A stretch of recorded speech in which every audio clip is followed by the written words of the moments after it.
Hello, Hi. how you doing, Rosa? Good. How are you?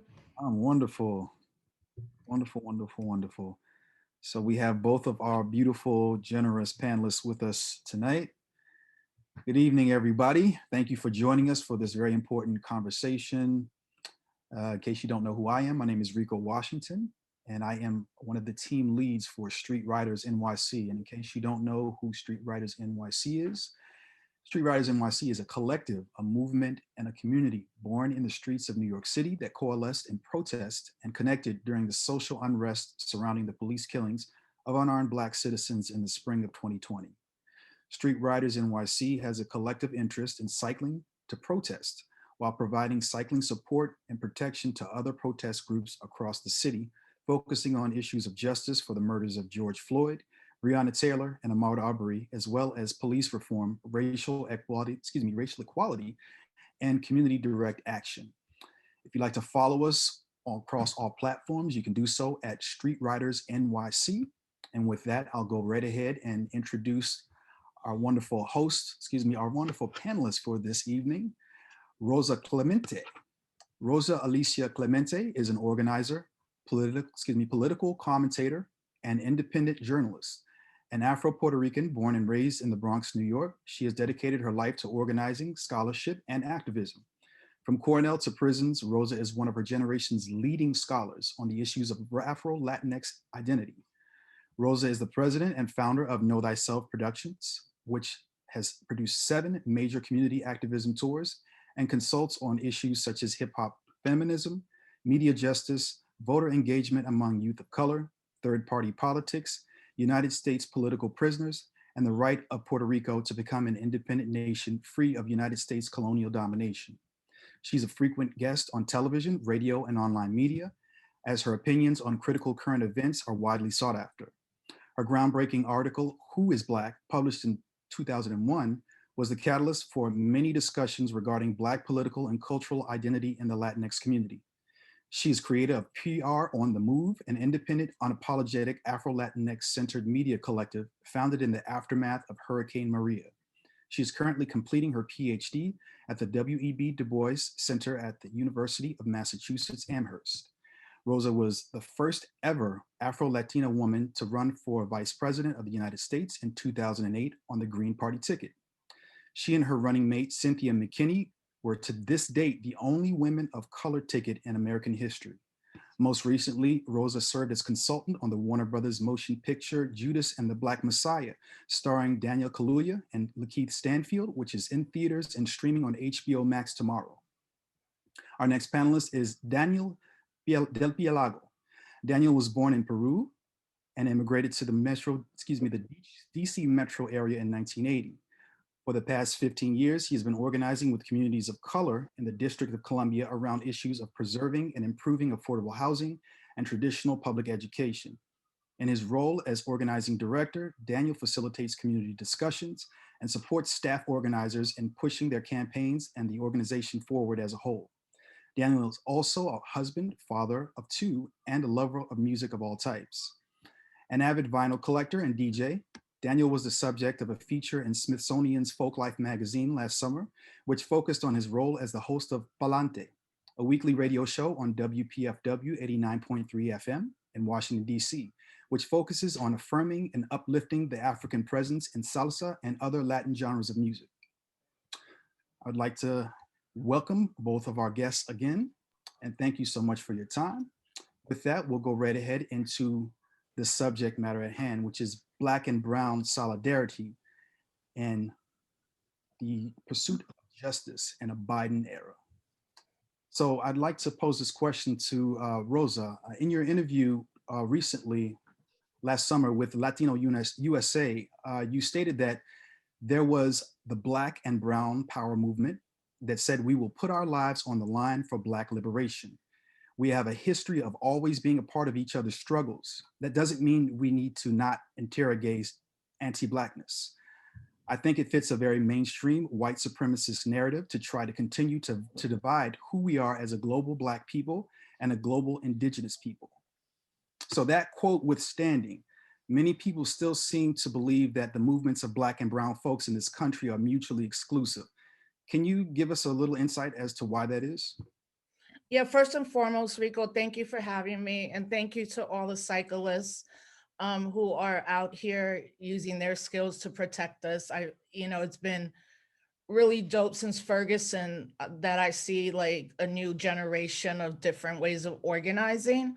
And, I didn't never thought that bicyclists could, I don't know why I didn't think like they could be our front line. So, and of course, everyone who either works on her bike or rides one is always unfortunately in danger, especially in New York City. And it's so great to be with Daniel. I don't know if we've ever met, but I know so much about Empower DC and the work that they've been doing. So thank you for having me.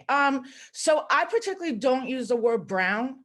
Like I use it in interviews as a way to bring folks together who might not, maybe understand their full identity or who are not Black, but are still people of color. I don't really use that term. And especially now that, particularly in academia and a lot of like liberal intellectual circles, Latinidad as a concept, it's what's being pushed, where that concept essentially asks us to accept our colonizer and erase our Blackness or more our Africanness. But I'm always where the people are at, so I understand why people would use that term.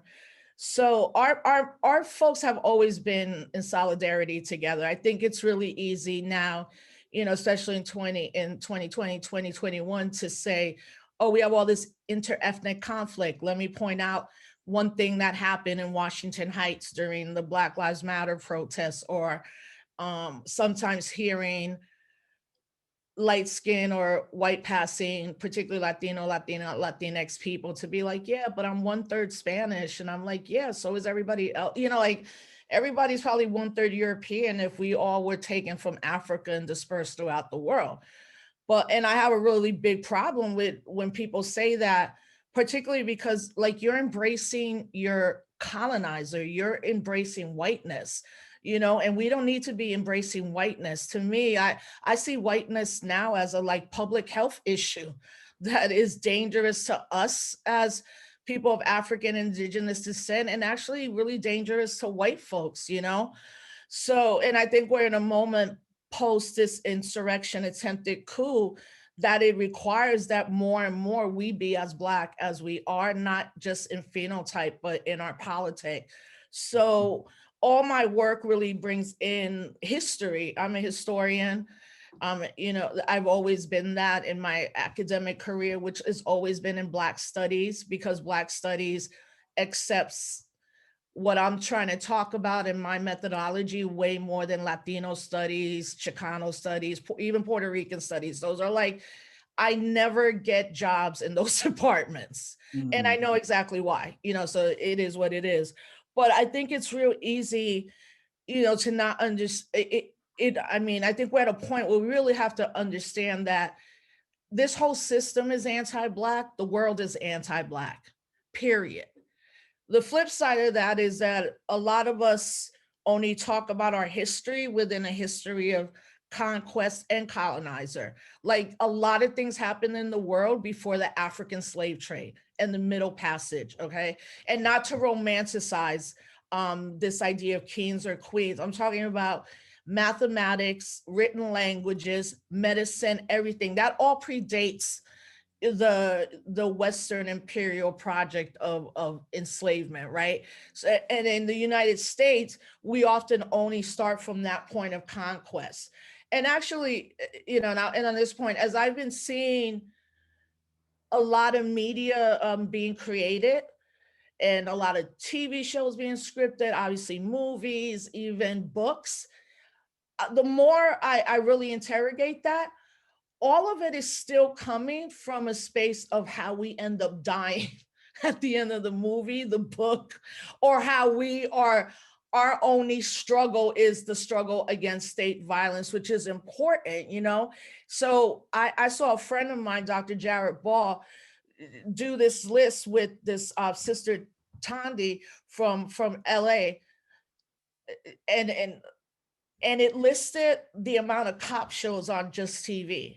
And Mm, I was like, word, like every show for the most part is like a law show, right? Enforcing that mentality of law and order while white people are out here trying to kill us and have no sense of quote law and order.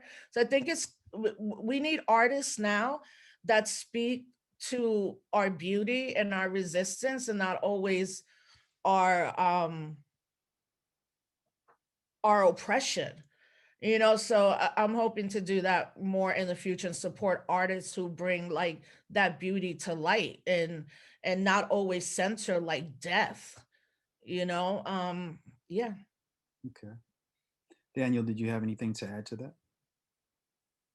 No, I just want to say thank you to you, Rico, for having me on, and Hermana Rosa, thank you. I've always, benefited from your wisdom, so thank you. It's an honor to be on here. But I agree 100%. I think you mentioned the article in the show that I do on Sunday evenings here in DC, and that really is my goal as somebody who, you know, um, I'm exploring, and I know I have African blood in me, and I know that, my descendants are from there as well.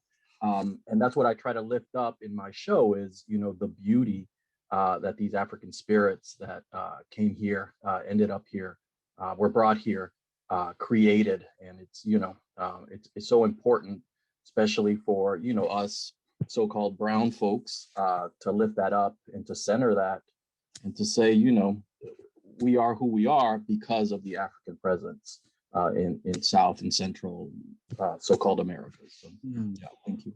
absolutely, absolutely. So let's go back a little bit to the first question, and I guess it's just for our attendees' benefit, because of the fact that a lot of people are led to believe that our movements are not intertwined, and we don't have a history of moving together in these efforts of beating back oppression. Could you give attendees a brief rundown, Rosa or Daniel, of the historical context of that unity has looked like over time with regard to our respective movements? So I know, like in specific, from my knowledge, you have the Young Lords, you have the Brown Berets, the United Food Workers, and Cesar Chavez. There have been lots of examples, but could you just kind of give them, a brief overview of what it has looked like? Yeah, I start with 1898 as a starting point of the type of history I do, which is the year that Puerto Rico was invaded by the United States and colonized. And I start there because as a Puerto Rican, our experience as Puerto Ricans are very similar, right, to African Americans. We're not immigrants. We don't have to immigrate here. We're migrants because we're a colony. Much like our African American brothers, sisters, and non binary folks, we have this United States citizenship, but we're not treated as citizens. So I speak from that perspective. And when I'm doing this work around Afro, Black, Latino, Latina, Latinx identity, what I've seen a lot is that there's a lot of research happening in countries in South America and Central America. So you're going to find many academics, many artists speaking to Blackness in Colombia and Peru and Belize and Dominican Republic. And I come from the perspective of that departure point and how hip hop has really was it's a prime example of particularly African American, Puerto Ricans, and Jamaicans, Caribbean folks coming together, young people to create something new. So with that, I tell everybody, it's very instructive to read Arturo Alfonso Schomburg, a Black Puerto Rican that was exiled from Puerto Rico for fighting for Puerto Rico to be free. When he comes here to the United States, there's then a movement of creating Puerto Rican and Cuban social clubs, much like the Black women's social clubs of the late 1800s all the way to till now. And then he's in Harlem, right? And so the Harlem Renaissance will begin in a decade. And of course, then the Pan-African ideology that Marcus Garvey and his wife Anne Garvey brought. So all the way to the 60s, 70s, and 80s, which is my real, what I really truly study. This is why the Judas and the Black Messiah movie is going to be really instructive to folks. When people think about the Rainbow Coalition, they automatically assume that Jesse Jackson coined that. It was Fred Hampton Jr. Right. at the age of 20 that created the Rainbow Coalition, the Black Panther Party for Self-Defense, the Young Lords, the American Indian Movement, the Young Patriots, and a little bit about the Brown Berets. But because we're talking about Fred Hampton and Chicago, you know, and how young Fred was. Fred actually started organizing when he was 13, much like Amumi Abu-Jamal. And I tell people, look at that. But that's when Chairman Fred Hampton becomes dangerous. He becomes dangerous when he politicizes Chacha Jimenez, and Chacha takes the Young Lords from a street organization to a political one. When he visits the White Patriots and is standing near a Confederate flag, being like, yo, we're not the enemy, we're each other's, you know, we should be in solidarity together because of capitalism. So when he begins to talk about bringing us together and understanding that the problem is that racism is a byproduct of capitalism and is pushing a socialist values, that's when he and the Black Panther Party become the number one, or as J. Edgar Hoover said, we cannot let him be a Black Messiah. The Black Panther Party is a threat to United States national security. But if people really read that memo to the end, the second group that J. Edgar Hoover was targeting were the Puerto Rican nationalist groups that were beginning to form. And people always leave that out, right? And I'm like, much like hip hop, you cannot talk about the creation of hip hop and erase Puerto Rican people. We were there. We helped co-create the culture. It's an African diasporic culture, you know? So I tell people, read Schomburg, read Garvey, you know, look at what the Young Lords, the Brown Berets were doing, interrogate the mistakes they made, but understand why at literally 22 years, it's Fred Hampton Jr. that is seen as the biggest threat to this government, and why him and his comrades like Mark Clark and the others that survived, but why he needed to be assassinated. And if you look at Dr. King and Malcolm X, and you really understand and read Dr. King's last book, Where Do We Go? Community or Chaos, when he begins to speak out against the Vietnam War, and many other Black people and elite bourgeois at that time actually went against Dr. King.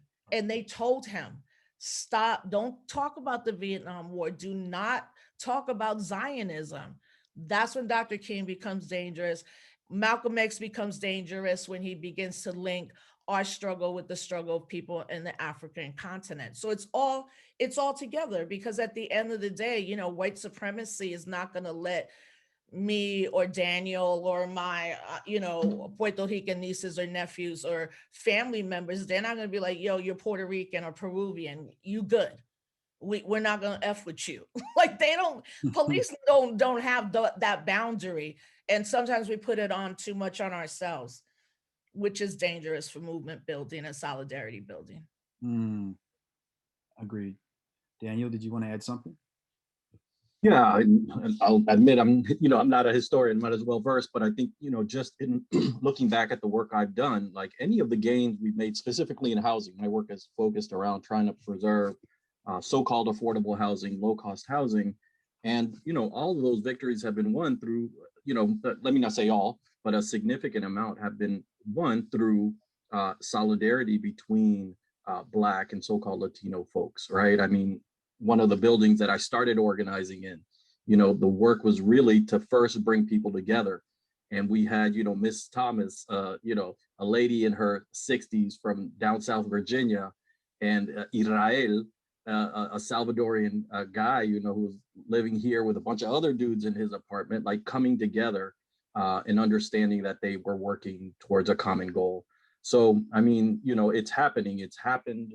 We need to pay attention to what's happened. We need to build on it. We need to support it and maximize that. But, you know, as the sister says, you know, let's not let these other kind of dominant narratives, so-called dominant narratives, take over what we believe to be true. Like it's happening. We just need to keep maximizing. Agreed. Yeah. Agreed. So you mentioned something about mistakes, and I kind of want to bring us back to present day, because during the nationwide Black Lives Matter protests, which started off last spring, there were some ruptures that happened between the Black and so-called brown communities, let's say Chicano communities in Chicago specifically. Soon after that, though, there were some solidarity marches and the founding of it was called a Brown Squad for Black Lives, as well as a Black and Brown Unity food pantry in Chicago. But do you feel like the rupture was the result of a misconception about what the protests were about and who was perpetrating the violence? Because now well, not now, but in the moment, we started to understand that a lot of the violence was perpetrated by outsiders. You know, I think there's always inter-ethnic conflict, and that's what gets played the most in mainstream media, right? It's easy to you like to hear mainstream media say, especially in Chicago, right? Um, you know, there's conflict between these communities. It's like, have you really ever been to Chicago and the South Side? Like, Mm, Chicago really, after New York, or maybe even more, the solidarity with African American, Puerto Ricans, and now a growing population of Central Americans, but Mexicans too. We've always worked in solidarity. I think where people see the ruptures is along electoral political lines, right? Like, who should run for mayor, and it should have been somebody else, and it's time for the Puerto Rican folks to run a mayor, the Chicano folks. And I tell people, you know, that's interesting, because there's now a Black lesbian mayor of Chicago, and she's just as bad as Rahm Emanuel, with siding with the police and hiding police violence. You know, so I tell folks, it's easy for mainstream media to be like, oh, yo, there were like 10 guys in Washington Heights who sided with the police during the Black Lives Matter protest. But you're not going to talk about the 10, 20, 30,000, you know, Latinos and African Americans, Palestinians, Muslims, all of us who were in the street together. But on that note, I would say this, as someone that was in the Black Lives Matter LA and helped to create the Black Lives Matter chapter, and still a supporter of Black Lives Matter, movement for Black Lives, Dream Defenders, and Mi Gente. I believe that this newer generation is, especially of Latinx, but especially Afro and Black ones, are very clear that we are not just in solidarity, we are people. What I think the mistake has happened in some Latino political corners is when people try to start saying like Brown Lives Matter, Mexican Lives Matter. It's like, yo, you can't, no, you can't do that. mm, You know, Black Lives Matter. Now, either you, especially if you see yourself as Afro or Black, there are people in all BLM chapters that identify the way I do, you know. So I think, again, it's easier for mainstream media to bring that up, but I also always think we got to stop it as soon as we see it. It's really incumbent at us as movement and organizers, like, yo, you're not going to be anti-Black here. You're not going to, you know, try to take it's not just a slogan, but the movement away, particularly the African American struggle against state violence. And lastly, people should understand, as many African American brothers, sisters, and non-binary folks are being killed by the police, so are Latino, Latina, Latinx, Native American folks, right? And if we were to put all ourselves into one grouping of people in a demographic sense, every less than 24 hours, one of us is killed by state violence, right? The reason we sometimes don't see the Latino stories break through, I think, is purposeful. I think if more people were like, yo, Latinos are also under heavy amount of police violence, especially in the state of California, that would only make us stronger if people really dug into the truth about state violence against all of us. yeah, absolutely. That's a good point that you make. But I want to dive into the concept of the model minority, right? So we always tend to associate this with a specific subset of folks, but recently it's been expanded to Latino people, I guess more so because of work ethic But do you feel like that has been a source or a bone of contention or a separator in the solidarity movement between Black and so-called brown people? And that's for both of you. I want to get Yeah, your opinion on go it. ahead, Daniel. Yeah, I mean, I think, there are a myriad of ways that they try to keep us separated, right? And that's just is another form of keeping us separated. And I think as a sister said, it's our job to push back against all that. It's our job to uplift what's really happening, not to pick and choose these kind of like lifting up these so-called, one thing that really pissed me off on the 6th is, you see these scenes of these so-called patriots storming the Capitol, and what do you see right in the center of the shot? A Latinos for Trump sign. Right. So what we have to realize is that and I don't want to sound like, because now there's talk like it was all staged. This was, there's all this BS. But that's real, right? The media will choose those things, and their side is deliberately trying to say, look, there's Black Trump supporters, there's Asian Trump supporters, so on and so forth. So, our job is always to dispel the myths and to raise up the truth and to realize that there is an obvious plan to keep us separated, and these so-called model minorities, are unfortunately pawns in that game. And we just have to raise up the fact that there are people like Rosa Clemente, who is out here telling the truth. There are folks who are doing this work that gets us where we need to be. Yeah, and that model minority, I mean, that term it's really an academic term that was used to recruit a certain group of African American Latino students, but it was also in the early 90s, right? You saw this a lot, the model minority, around how Asian folks are the model minority. And what that essentially did for a good decade or so is then create, right, and this idea in people's mind that every Asian person was successful, had money, did everything right, the way they immigrated here, they don't cause trouble. And you're like, no. Japanese people were interned in internment camps. The violence right now being perpetrated against Asian Americans in New York City and San Francisco because of the racist white supremacist president, putting this blame on the pandemic blame on Asian folks. I mean, I was just reading today that there have been over 300 attacks in New York against Asian folks. And you're like, if this is in New York, what is happening to Asian folks in Mississippi and South Carolina? What happens to a South Asian person that may be darker, So that was very used in the academy.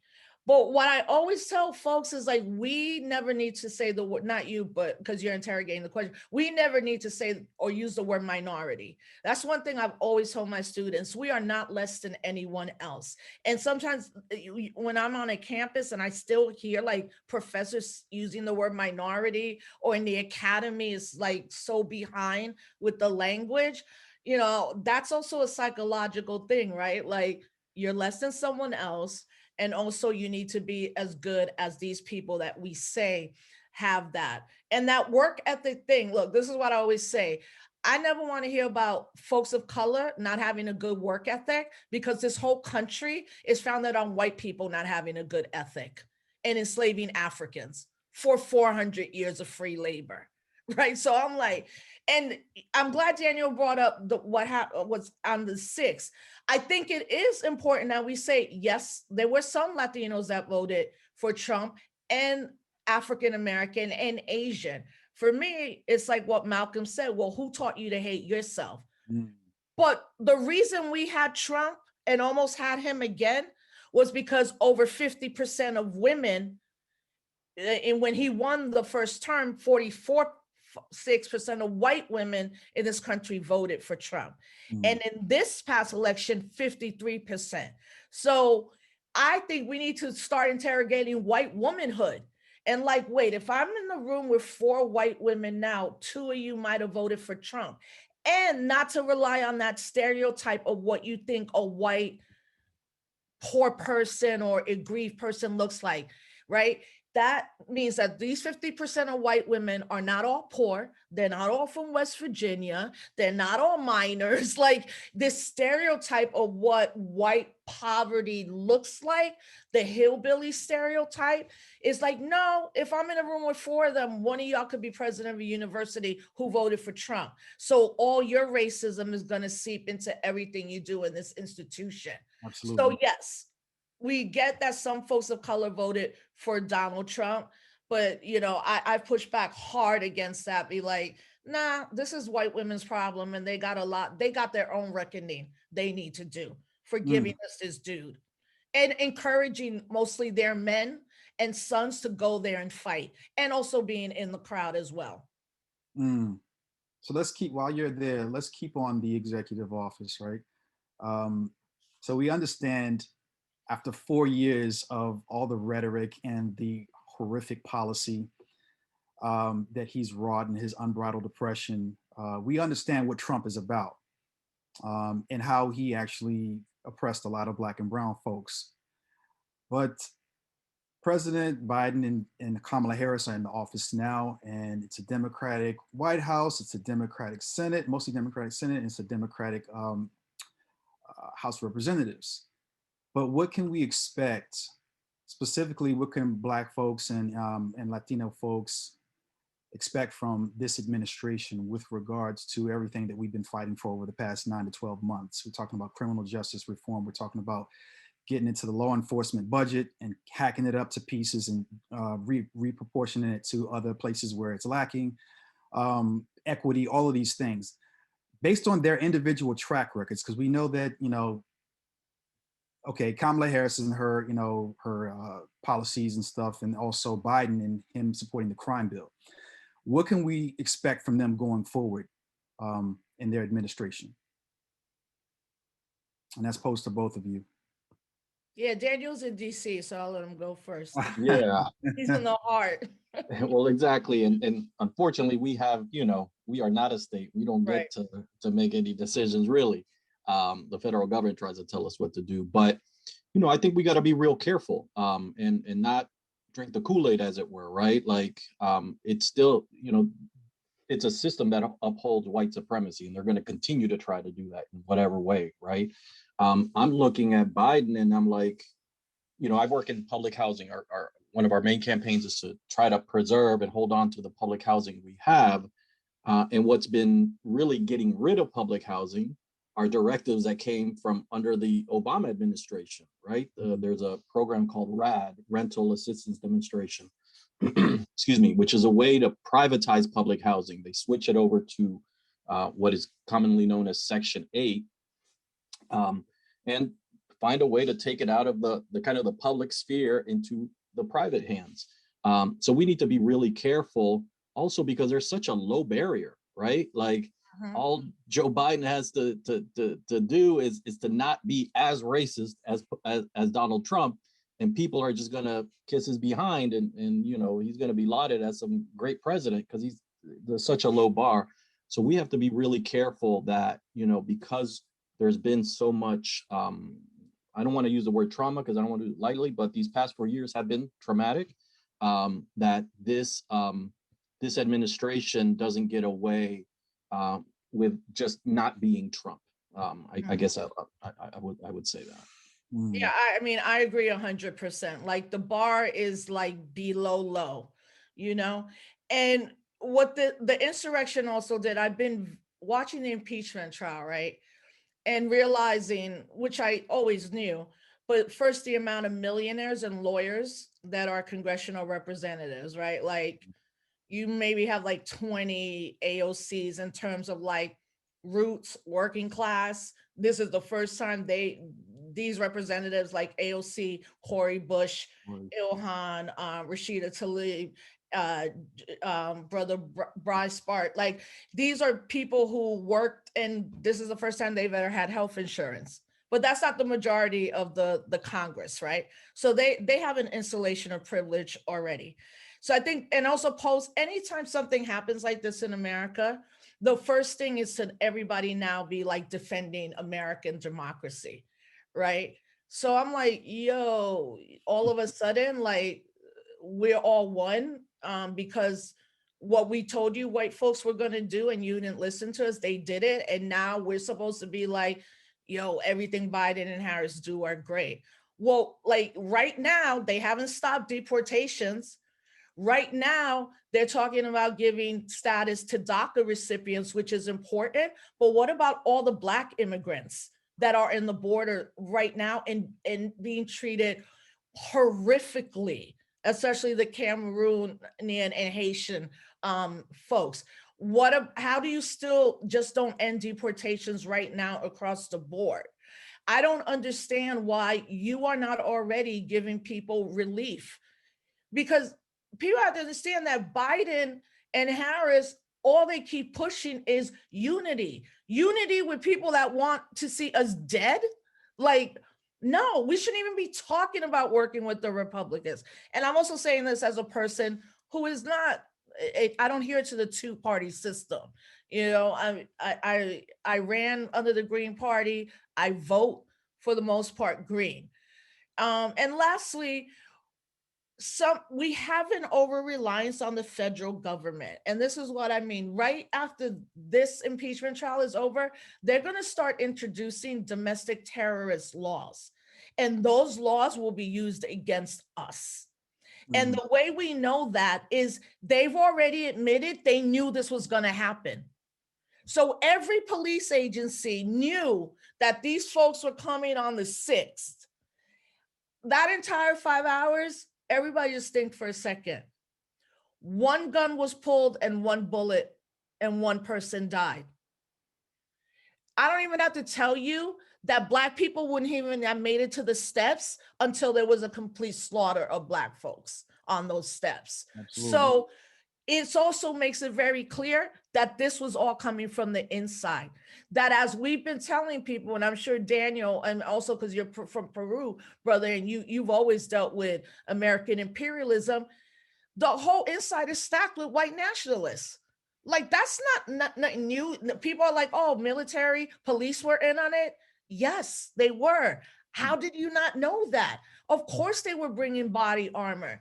So we have to be very careful. And as Daniel said, that we're just like, it's kind of an abusive relationship, right? When you're abused as a person in any relationship, but especially as women, if he doesn't hit you harder 3 days later, you're like, who, at least it wasn't as bad as the day before. And we got to get rid of that mentality. The whole American government needs to be dismantled and built for the people. And that doesn't mean we're talking about violence. We're talking about dismantle it all. Because in essence, a lot of them white folks in there, like, y'all fighting for a billionaire? You can't even pay your rent right now. And your whole family has died from COVID. Great right? Point. Yeah. So not to give them an excuse or to like ponder on that too much, but more like, you know, this whole thing ain't working for the majority of us in this country, period. Yeah. Period. 100% agree. I want to put a pin in something you mentioned about party affiliation. I'm going to get back to that in just a second. But for the moment, I want to pivot back to Daniel. Since you are in DC and you work with Empower DC, we're talking about, so Biden had signed, you know, within his first, I think, week in office, he signed all of these directives that were aimed at racial equity. And one was, I quote, directly to the Department of Housing and Urban Development to take steps necessary to redress racially discriminatory federal housing policies. But as we all know, many of the major cities in this country are dealing with the pangs of gentrification and like the massive divestment from public housing. And that's been going on for more than a decade now.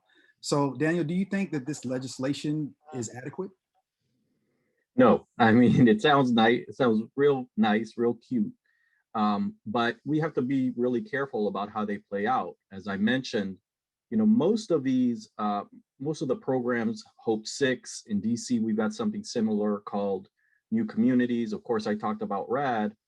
All of these supposed ways to improve public housing and decentralize poverty is by bringing white people in, is by bringing higher income, which is, you know, code for bringing more white people in.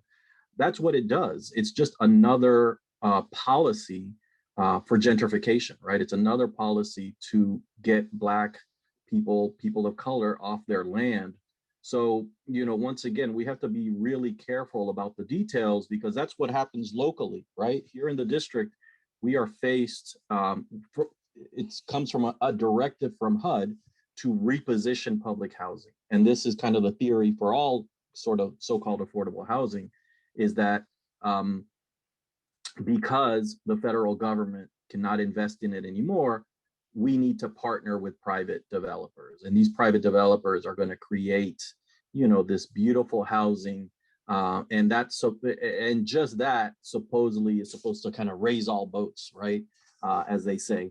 And that just doesn't happen. What we've seen here historically and in the district and around the country is that all of these so-called programs to improve distressed housing really lead to the push out of Black and so-called brown people and create the opportunity for developers to just extract as much money out as they can of these communities, right? And to literally whitewash communities. You know, we've been fighting here for a historic community called Berry Farm, which is, you know, has really, really, you know, just a rich history. It's where the Freedmen's Bureau, formerly enslaved folks, bought land, created their own communities. Of course, then that was taken from them when they started to build highways and stuff, and just through time, it was taken from them. Now they've almost succeeded in taking the public housing that was there, which is the home of Junkyard, one of the biggest go-go bands. For those folks who may not know DC, go-go is our music, and Junkyard comes straight out of Berry Farm. Yep. But what they want to do is, you know, literally take that down. They've taken the majority of it down. We were able to win a historic designation for several of the buildings, and we're clear, historic designation only protects buildings.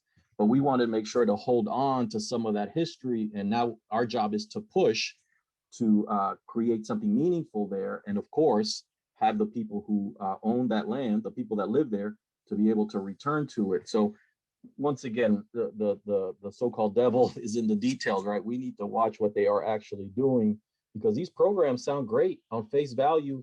We are going to come, we're going to move you for a little bit. We're going to bring you back to a great community.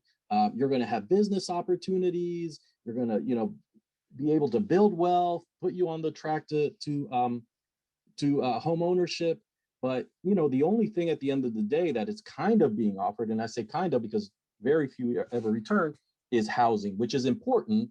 But people are, and I heard this recently from a sister here in DC, people are poor because they don't have money, right? So what are they actually doing to you know, and this kind of buys into the capitalist system, but what is actually being done so people can actually benefit from the capitalist system, right? Like, how are they going to become players in the system? And the fact is that they don't want us in that system. You know, we make it run, and that's where they want to keep us. They want to keep our labor, but, you know, damn all our rights and any privileges we may get from that. Absolutely. I think it's also important to mention, you talked about Berry Farms and the land that it was settled on, which was purchased by the Freedmen's Bureau. It's also the same bureau that purchased the land for Howard University in Washington, D.C., just for everyone who's out there. Just very quick, if I may, and I apologize, as you bring that point, you know, that is the home of the Nacotchtank people, the indigenous people, the native people of the district. So just another kind of just like the wave of oppression and displacement and violence that happens to people. Thank you for bringing that up. Okay, so I want to go back to Rosa. I told you I was going to pivot back to you. I'm going to take that pin out. So there's a quote that Angela Davis had brought up. This was during the election last year. And she mentioned that, it will be an election about choosing a candidate who can be the most effectively pressured into allowing more space for the evolving anti-racist movement. But it seems like, she's talking about Biden. She was, basically coming out endorsing Biden. But it seems in that there's that argument of the lesser of two evils at play. Because it's most people were not ecstatic about Biden, but he just wasn't Trump. As you mentioned, Daniel, the bar was low. We just wanted him to be not Trump. Rosa, as we mentioned in your bio earlier, you ran on the Green Party ticket as VP in 2008. Is the answer to ultimately disrupt this two-party system to get change that Black and so-called brown communities actually deserve and are looking for? Yes, yes, and also that rupture is here. The Republican conservatives are about to try to start a party, right? Because they're like, damn, yeah, y'all took this from us, right? Trump, and all his supporters and stuff.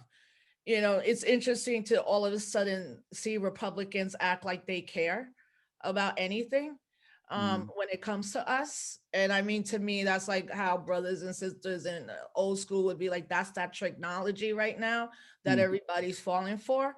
But I've never been about the lesser of two evils. I mean, something that brought me out of that two-party haze in my late 20s was reading W.E.B. Du Bois and a seminal essay he wrote in 1964, where he's like, this two-party system is just horrible.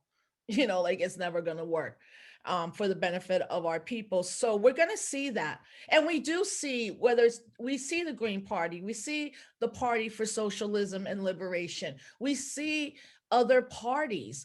The thing is, until the late 60s, there were other parties on the ballot, including the Socialist Party.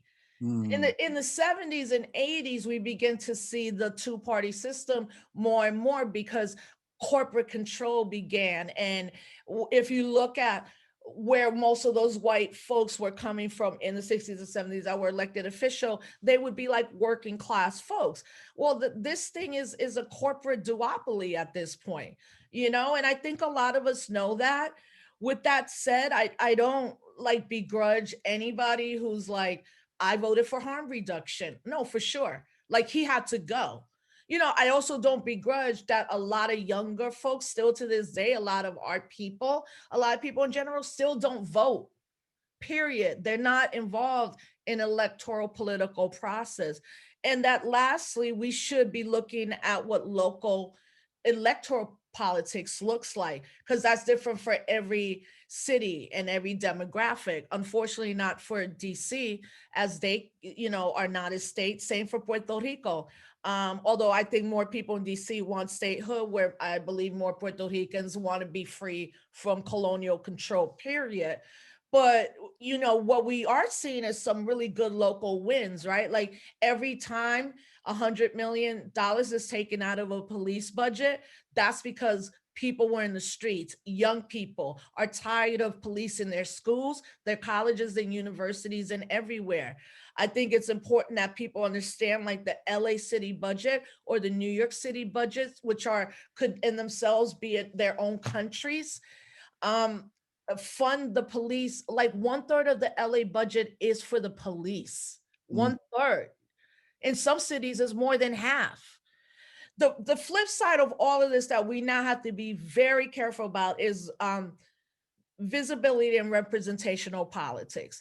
Just because somebody Black or Latinos up in there does not mean they have the right politic. And a perfect example is the mayor of DC, who's been horrific when it comes to police violence, but is like, yes, now let's have a Black Lives Matter thing. Yeah, because you have to perform to be elected for your next thing. So now you have to pretend. Same with de Blasio, albeit a white man, but how horrible has he been? I mean, he basically sold everybody in New York City and has become the worst mayor. Or even where I'm at right now, I'm in Albany, New York. I live 3 hours from Rochester, 5 hours from Buffalo. Rochester, New York, we saw the killing of Daniel Perdue last year. It came to light because of Black Lives Matter protests, right? But Rochester has a Black mayor, a Black police chief, a Black DA, and a Black human rights commissioner. And this is the same police department that 10 days ago pepper sprayed a 9-year-old girl who was in a mental health crisis. Same here in Albany, New York, in the Capitol. Woman mayor, Black DA, Black police chief, Black human rights commission.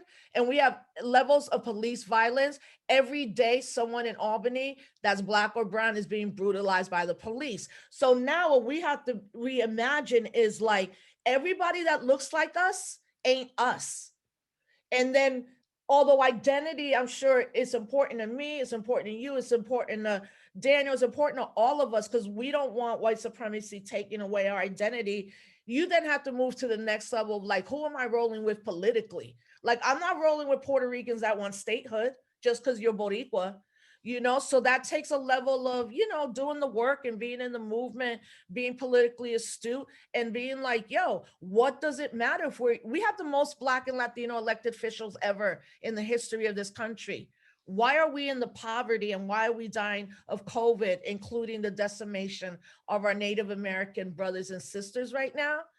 Like, I just realized that's some real bullshit that I could say that on a Zoom. But I'm like, yo, people got to get real smart, because right now all these big cities are being run by people that look like us, and our situation, materially resource situation for our peoples, is the worst that it's ever been. The inequity is worse than we've ever seen in every sector. So we just have to be mindful. I mean, I understand it, but it's never not painful to hear it, you know. I want to just make an announcement really quickly for all the attendees out there. You do have the opportunity to ask our panelists questions directly. I will actually be allowing you to speak your questions directly to the panelists if you have any, and if you don't want to, you're a little shy, you can always drop your questions into the Q&A chat and I'll read them to the panelists myself. And so with that, we'll ask 2 more questions and we'll end our chat. So let's get back to those 4 executive actions that Biden signed. So, you know, he also pledged to fix with that the racial wealth gap. It's just nebulous terms. It's kind of like, what does that mean? Right. Is there a gap between the premise and the practice of that legislation though? Like, you know, and if there is, how do we actually hold him accountable?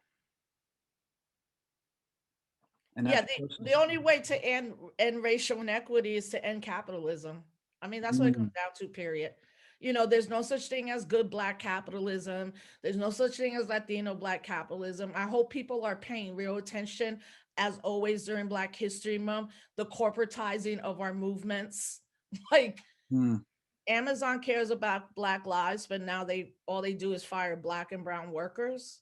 Like, all of a sudden the NFL is pledging $250 million, but completely erasing Colin Kaepernick, who unfortunately now is, you know, doing stuff with Nike. Yeah. So you're like, dude, really? Like, all right. You know, I would encourage people to read my comrade homie's book, Dr. Jared Ball, The Myth of Black Buying Power. Like, there are no good Black banks. Like, there's no good Puerto Rican banks. Like, the idea that this, and he talks about the myth of that as that was a way that we came up in the movements, we being, I'm like 48, so like, let me just say the hip hop generation, is that we were taught that if we pull all our money together, we'll be all right.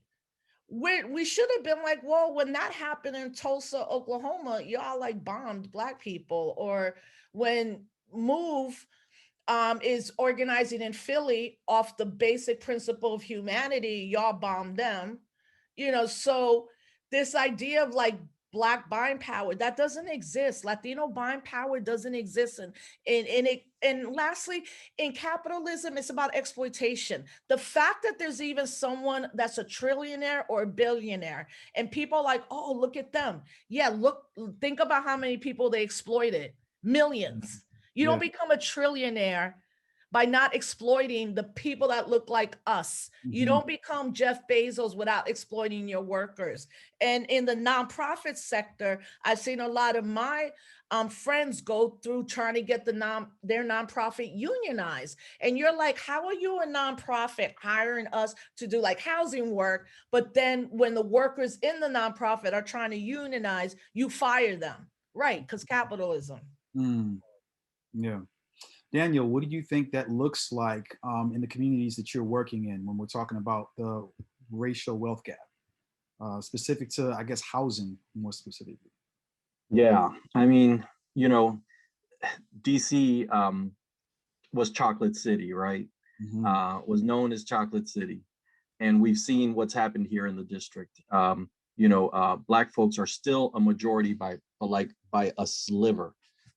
So we know that the homeowners that were here, the communities that were here, just like Black Wall Street, were taken away because you guys can't have that much, right? You cannot have that much. So Chocolate City is now Vanilla Villa. It's like any sort of gains that are made within this capitalist construct are quickly taken away when it gets too much. And that's what we're seeing in the district is, it was too Black, too strong. And let me not say that it's not strong now, because there are people who fight this stuff every day. But once again, we have to be aware that, buying stuff up, having stuff is not going to make us any stronger. We got to be out there. We have to build real power to get what we really want and need, because, this system just is based on somebody always failing, somebody always being oppressed and doing the work. Mm. Now, I want to interrogate that just a little bit more. So, the subject is this racial wealth gap. What do we see in DC in specific, and maybe broadly the United States, with regard to Black and Latino home ownership? Is it receding? Is it stable? Is it on the rise? And how is that contributing to this wealth gap? It's interesting you asked that. I'm working with a couple of properties that are being redeveloped under this RAD program that I mentioned earlier. One of them is a property that's called, it's on Elvins Road here in DC in Southeast, which is traditionally, historically been a Black enclave. This property is under what's called, the Housing Authority created this ABLE program, AYBL, Achieving Your Best Life. And it's supposed to be a program to move, those folks who have the means to maybe take that next step into home ownership. But the program is like being run into the ground. Folks are supposed to be collecting, part of their money that they pay in rent is supposed to go into this escrow account to set them up to buy. One of the biggest fights we're having right now is to actually realize or find out what do they actually have in those accounts. And the housing authority is like, we don't have to tell y'all that, right? And consequently, what they've been allowing to happen is folks to get really backed up, to accrue such high arrearages that they could take that actual escrow money. So, I personally feel that it is receding, as I mentioned, right? We've seen so many neighborhoods, Petworth, you name a neighborhood, at least on the northwest side, the other side of the river, have, all these historically Black enclaves are now like, hipster heaven. And that's what's starting to happen. We're trying to see in Southeast, where, there are no real ways for folks to play the game, right? To become homeowners, to own land, to own property. What we're seeing is, once again, dollar sign developer eyes eyeing them up and saying, let's get this, let's take this now. It has now become, we've gotten rid of a significant amount of folks where it is safe enough, and we've let the prices on everything goes down so low, and we're going to make a killing once we get this. So yeah, I'll apologize because I don't have any actual data, but for what I see day to day and the folks I work with is that, yeah, home ownership is actually on a decline, especially, I mean, for Black homeowners and people of color. Yeah, it's not a real thing. You know, personally, I actually had to move outside of the district, and I'm privileged. My wife and I work. We were able to buy a home, but I couldn't buy a home in the district. It was just too damn expensive. I got two little girls. It was just too much. So we had to look outside. And it's interesting because I moved into a neighborhood where it was a white enclave. And our neighbor who lives a couple doors down, a Black woman came, and she was like, that first day we moved in, she came in and she was so happy to see us. And she said, yeah, when I came, I was welcomed by a firebomb. You know, so it's these repetitive, it may not be firebombs now, but it's this money power that pushes people out. And luckily for her, you know, she's a fighter. I'm not messing with this. I won't say her name, but with my neighbor, because, you know, she's known what to do to stick around.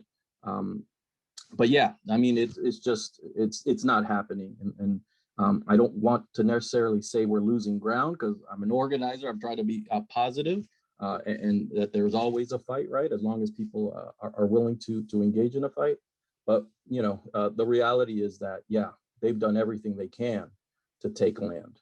Yeah, and history shows, right, like redlining, where banks would literally like get a map and outline who they were going to give home loans to, right? So I have an experience, and it's definitely a very New York City centric experience where, you know, in the late 80s when the Bronx was burning, and some of us were witnessing that, my mom at that moment began to look for a house in Westchester County. So for anybody else in the country, like they're 22 miles apart, the Bronx and Westchester County, but two completely different worlds.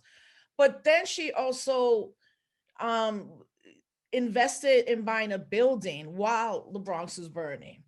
And the only reason that we have had the privilege in my family to live a really good life compared to so many other people is that my mom made a decision to buy a house in a building when everybody was like, first, women don't do that, especially Puerto Rican women. And this whole place is burning. Why would you buy a building?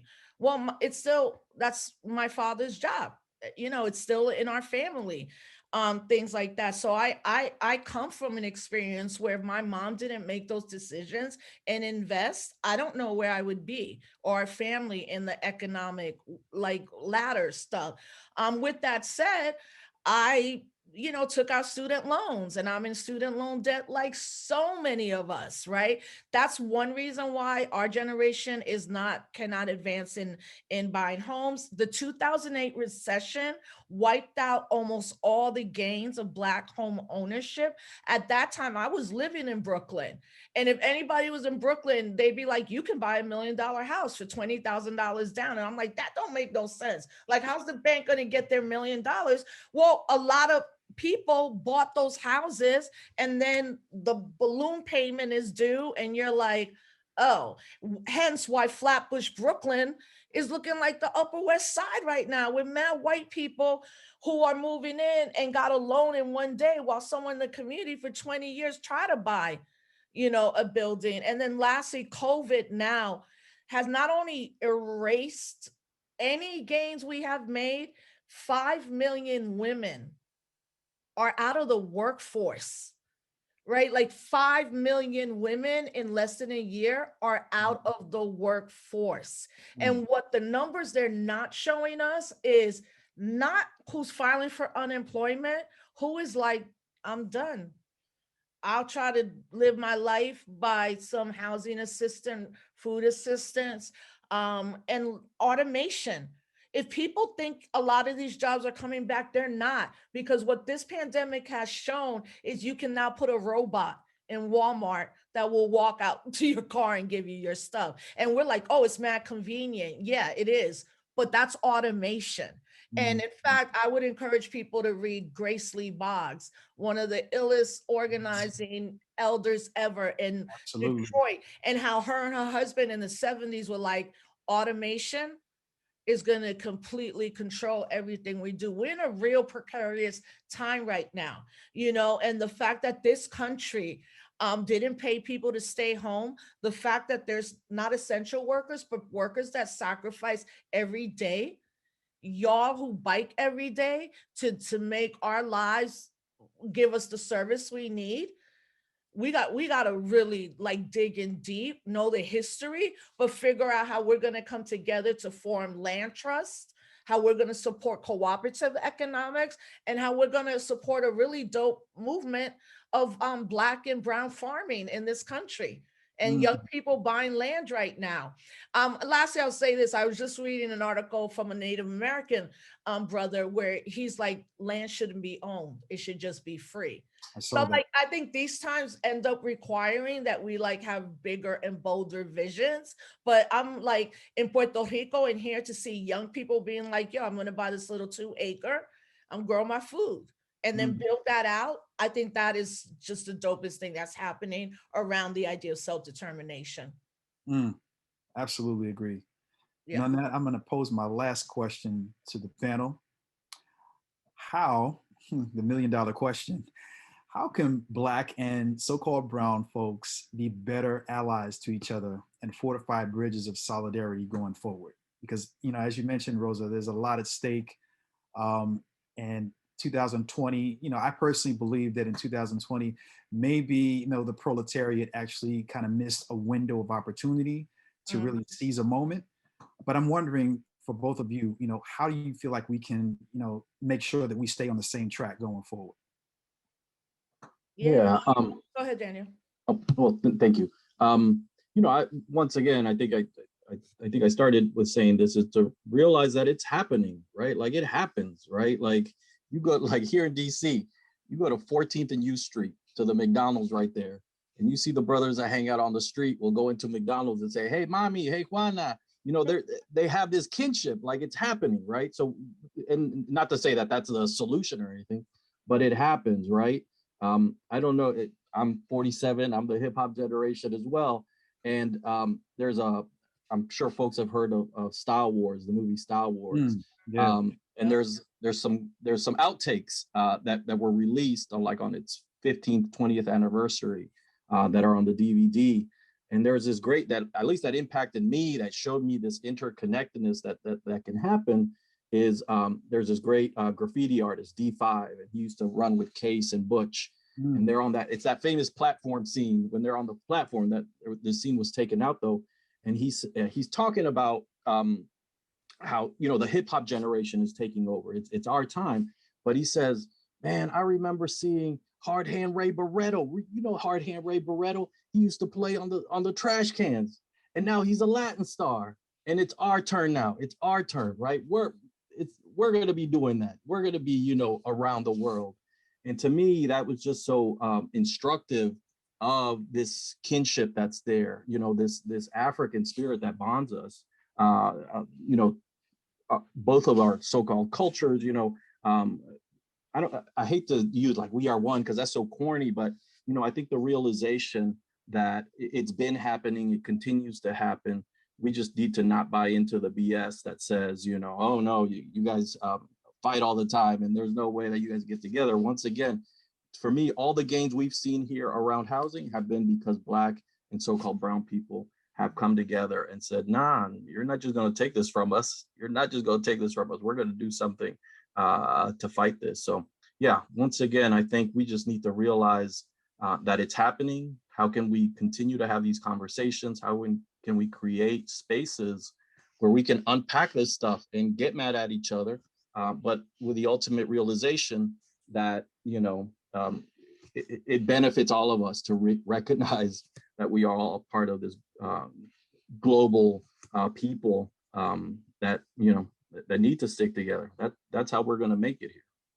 I think that's important about our international lens. Like, what I really learned during COVID is, right, like America has always puts you as an individual, like the Horatio Alger story of like, you get up, you do for yourself. So it didn't surprise me that in a moment of collective crisis, we still have people who are selfish and like, I ain't wearing a mask. What's my constitutional right? Yeah, it's not yours to kill me. So, Mm, right? So fact. that, but history, look at hip hop history. That will instruct you in every way, every generation. Join a support or an organization.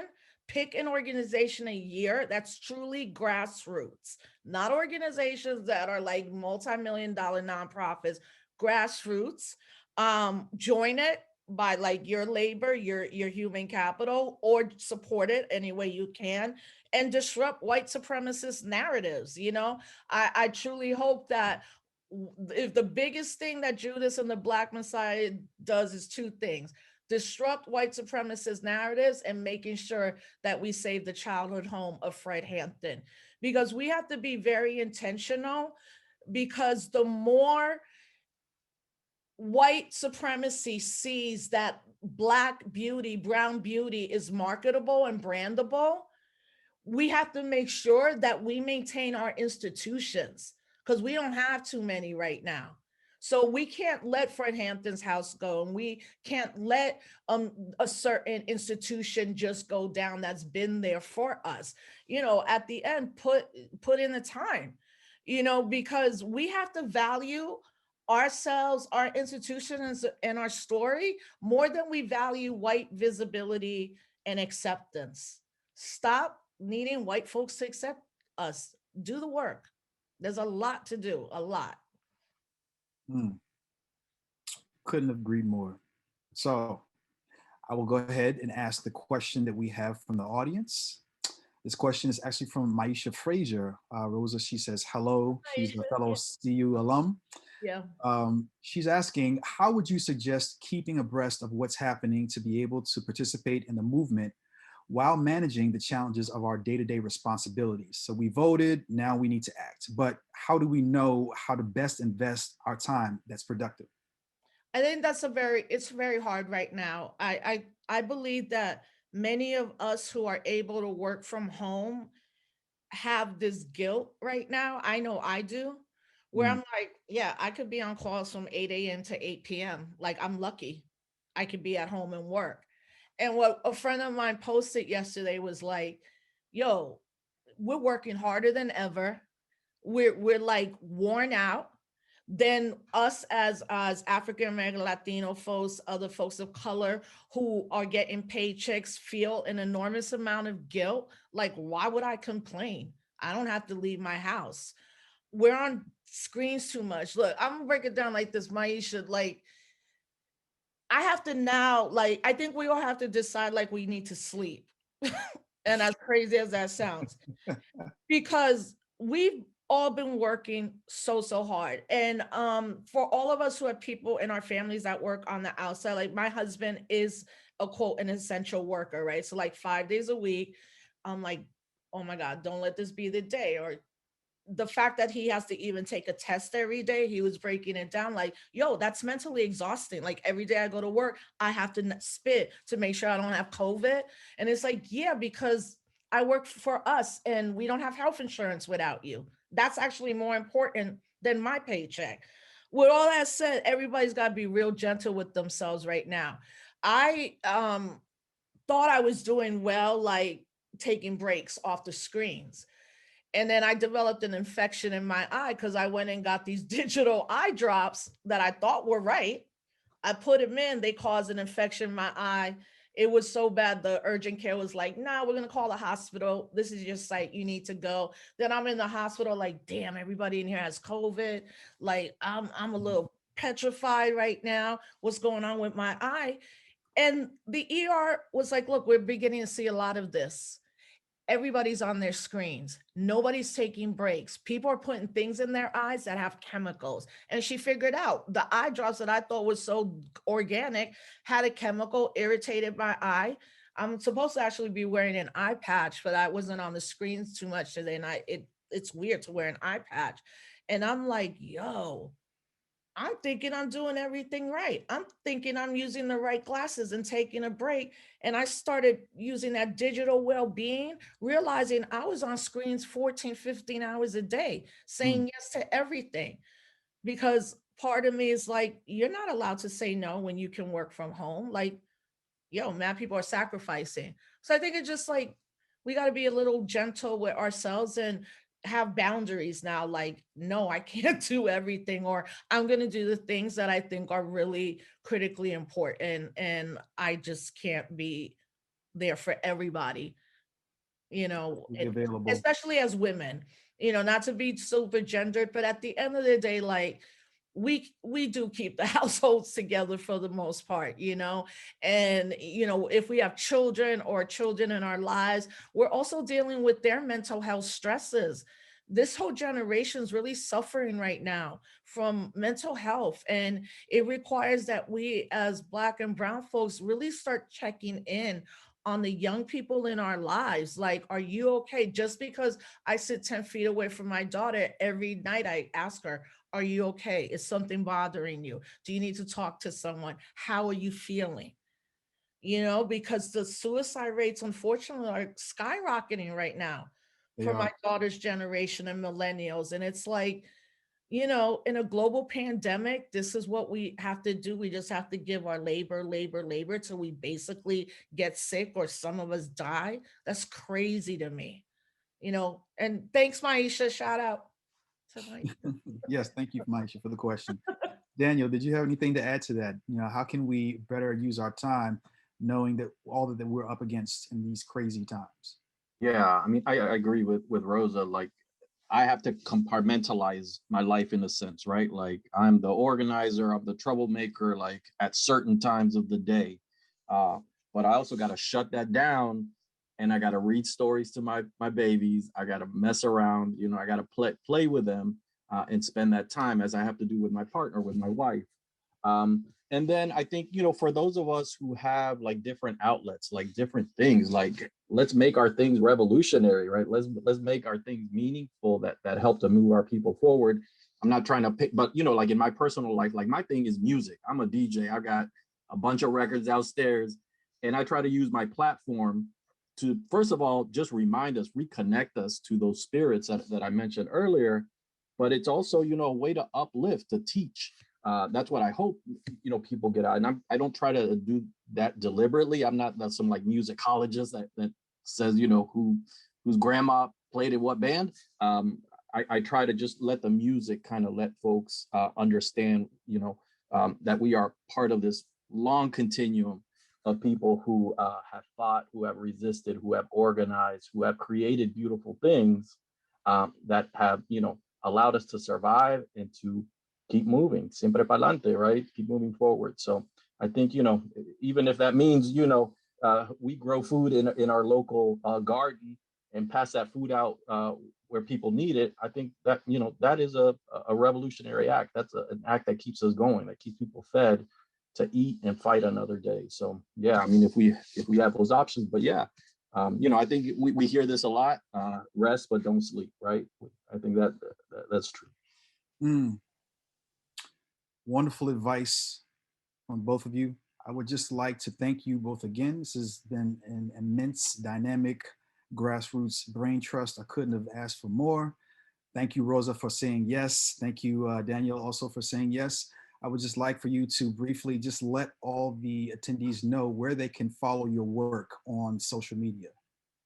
And thank you, Rico. Like, I really appreciated the questions you sent, because I think a lot of us do interviews, and I'm like, can somebody like look me up on Wikipedia before you bring me on your podcast? So I was like, they were so thoughtful and so great, and this platform's great. And shamelessly, I will plug at midnight, Judas and the Black Messiah Absolutely.